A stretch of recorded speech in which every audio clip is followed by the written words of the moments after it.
বিভিন্ন দপ্তরগুলির দায়িত্বপ্রাপ্ত কর্মীরা কতটা অবহেলায় কাজ করেন তারও একবার প্রমাণ হয়ে গেল। ঘটনা কৈলাসহরের রারং গ্রাম পঞ্চায়েতের বিজিতনগর এলাকায়। বুধবার রাতে এলাকার পীযূষ দাস ও মাসুক আলীর ঘরে টিনের চালে বিদ্যুতের তার ছিঁড়ে পড়ে সারা ঘর শর্ট সার্কিট হয়ে যায়। কৈলাসহরের বিদ্যুৎ দপ্তরের অফিসে ফোন করলে তারা স্পষ্ট জানিয়ে দেয় এখন তারা কোনো ব্যবস্থা করতে পারবে না।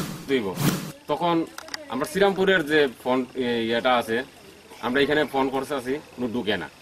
তারপরে আমরা কৈলাসহরের অফিসে ফোন করলাম, দুজনের মোবাইল দিয়ে দুজনের ফোন করলো। করার পরে এরা নানা নমুনার কথাবার্তা কইতেছে আমরা যে হ্যাঁ তোমরা রাত্রে যেমনে পারো এমনি কাটাও, এইসব আমরা এখন দেখতে পারতাম না, আমার কাছে গাড়ি নাই।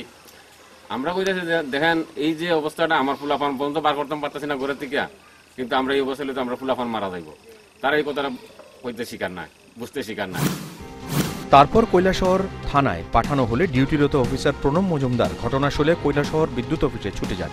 সেখানে তাদের ঘুম থেকে ডেকে তোলেন এবং লাইন কাট করতে বললে তারা আবারও না করেন।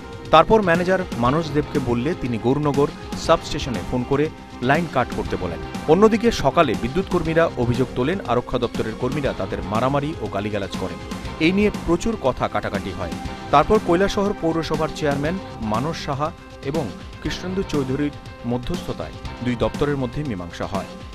দপ্তরগুলোর কাজের গাফিলতির খেসারত দিতে হচ্ছে সাধারণ মানুষকে। এভাবে চলতে থাকলে বড় ধরনের দুর্ঘটনা ঘটে যাবে যে কোনো দিন।